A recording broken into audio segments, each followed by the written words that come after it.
weary with thy doubts. Hail, fellowship's eternal flame.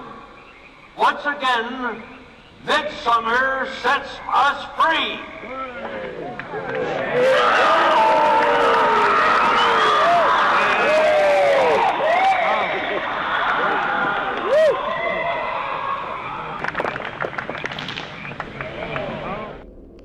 Number 4. Bitterroot footage. The Bitterroot footage was found by a university student named Chad.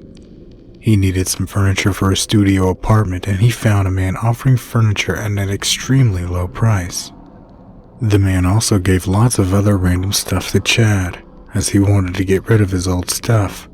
There was a wooden box among those random things, and out of curiosity, Chad kept the box.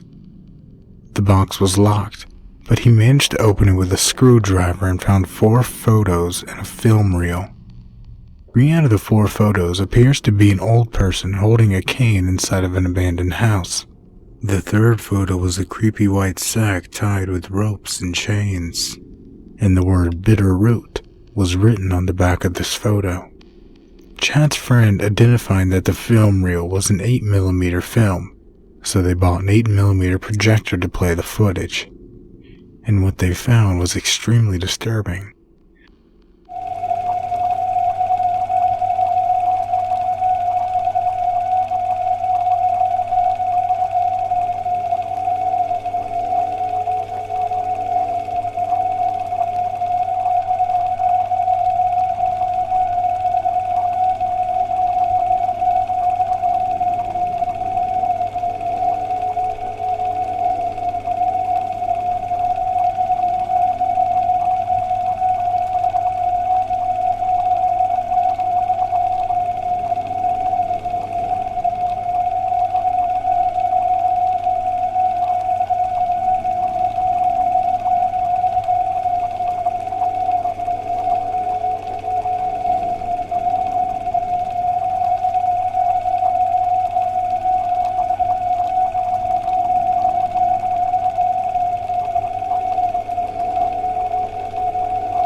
The date in which this footage was filmed is unknown, and authenticity of it is questionable.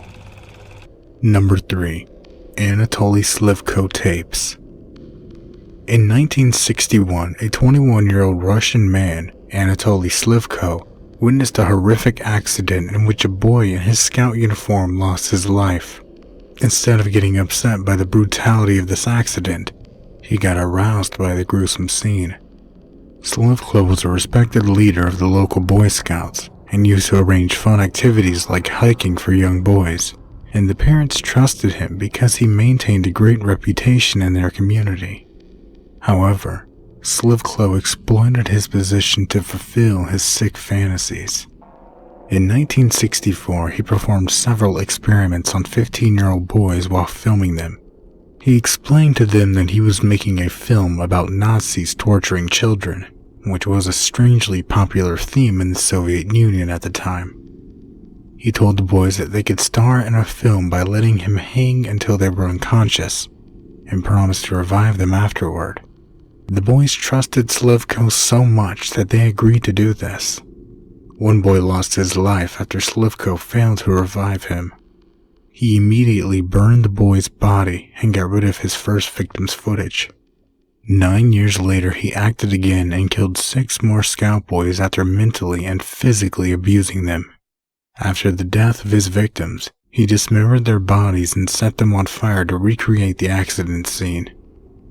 In September 1989, he was arrested for several charges after an extensive investigation of a missing person case.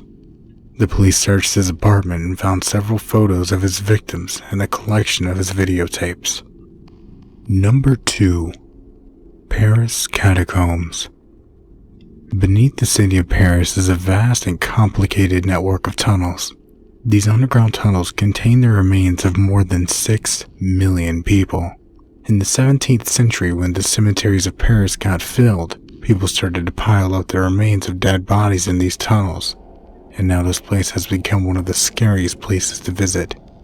The city government allows guided tours of the small portion of these tunnels, but a majority of them are restricted due to weak structure and complexity of the network. Despite all these rules, some explorers find their way into the restricted parts of the catacomb to unravel its mysteries. During the exploration of a group of people, they found a camcorder, and in it was a video of a person filming his exploration in the dark pitch tunnels alone.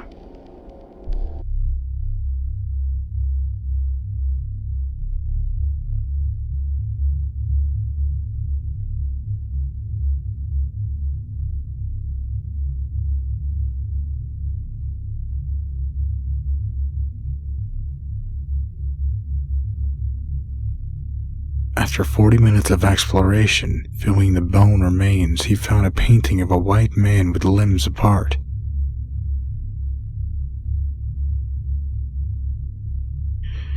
After a few minutes of the video, he started to run and breathe heavily. Clearly, he was trying to find his way out, but was unable to find one. He then eventually dropped the camera and ran away.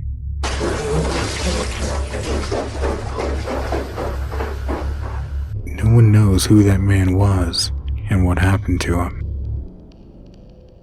Number 1. Ricardo Lopez tapes. Ricardo Lopez was an American pest control officer who was obsessed with a female singer, Bjork. In 1996, he started a video diary. In his videos, he clearly showed his obsession of Bjork, which later turned into anger after finding out her relationship with another musician. Let me show you this.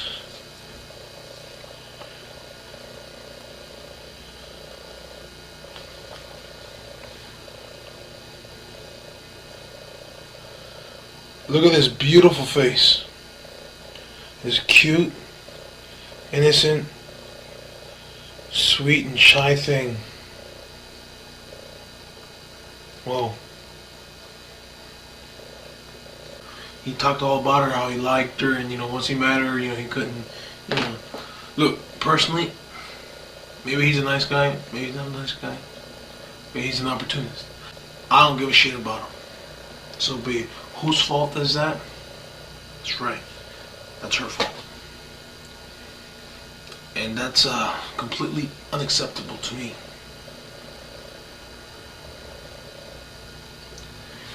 And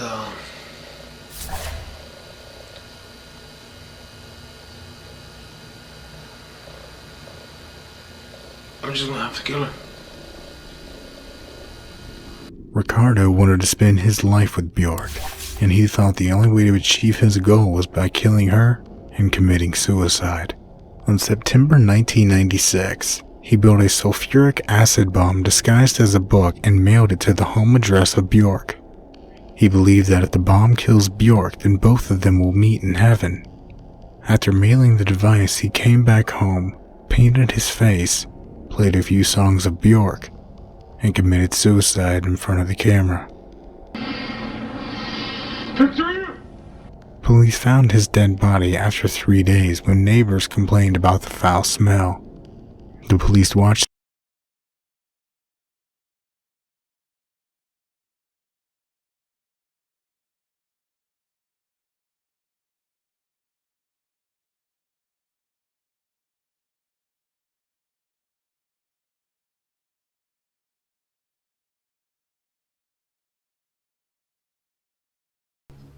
What's up everyone, this is Brent and welcome back to another gameplay guide video.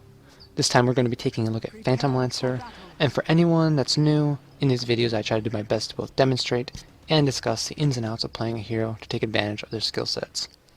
So Phantom Lancer is an agility carry that's really popular right now as a carry pick for the International, with him having one of the highest pick rates among carries. He's essentially an extremely hard carry that once he gets up his initial items, he's impossible to beat unless the enemy team has a good counter carry such as Savan or Tiny. So first of all, in this game, I recognize that they have an Undying, which means that there's some form of aggro lane coming up, and Peel is legit one of the easiest heroes for Undying to just dominate completely in lane. So I told my Centaur that I'll offlane so that he can go top and get a fast level 6, maybe farm a Blink Dagger and start creating space. Undying is actually so annoying in pubs, and he's picked almost every game. If he's in your game on the enemy team, just go ahead, if you're the carry, and try to either head mid or to the offlane, since the vast majority of the time, Undying is going to be in the offlane looking to just fucking destroy your safe line. And a lot of the time he's going to be successful. So, to start this game off, we're just camping the rune. I'm just helping my SF get it. I'm not going to be the one taking it. It's much more important that he gets it to get the gold boost and EXP boost against the Storm Spirit. So for my item build though, I go for the Ring of Protection, two sets of tangos, and 3 branches. The Ring of Protection is just great in terms of its armor value. I'm going to be in the side lane so I can build into a Bassi ring really quickly. And since I'm in a tri-lane, the mana regen and the aura is just it's going to be extremely effective. It's pretty much the go-to build on PL. The 2 tangos, obviously just regen, and then the 3 branches, just great stats which I will build into one. So Ursa's chasing Earthshaker. I actually block Ursa a little bit right here, which might be the death of him. I blocked him just a little bit, but I have my slow coming up. But essentially got him killed by just not paying attention, not controlling my hero correctly. So that's a big mistake by me, but still, we get the return kill. Silencer gets his int, so even though Ursa got the first blood, it's still probably a better trade for us, just because we get the additional stats on the Silencer. So this lane, it's going to be pretty easy, I'd say, but the thing that's going to be pretty difficult to deal with is if Undying TP's down and starts helping them out, because we really don't have an answer with our heroes. PL is really bad versus Ursa versus Undying in lane. Earthshaker's bad, so we get a good stun right there. He's eating to the trees. He has a TP. I see him TPing out, so I just click right below the tree, and then I tango immediately just to eat through and hit him. You have to be extremely fast in those type of plays. I recommend that if you guys do not use shift queuing, that you go ahead and learn to do that almost all the time in those type of situations. It's going to be the most effective, time-effective ways to combat those type of situations, instead of just manually entering every command.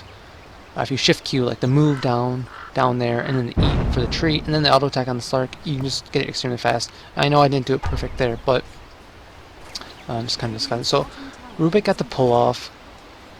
I have a Tango buff right now, so I'm healing, so I just took out the creep. Going to be pulling it back to the lane, trying to hold lane equilibrium. I don't want it to actually be pushing into their tower, because we really don't have the best diving team.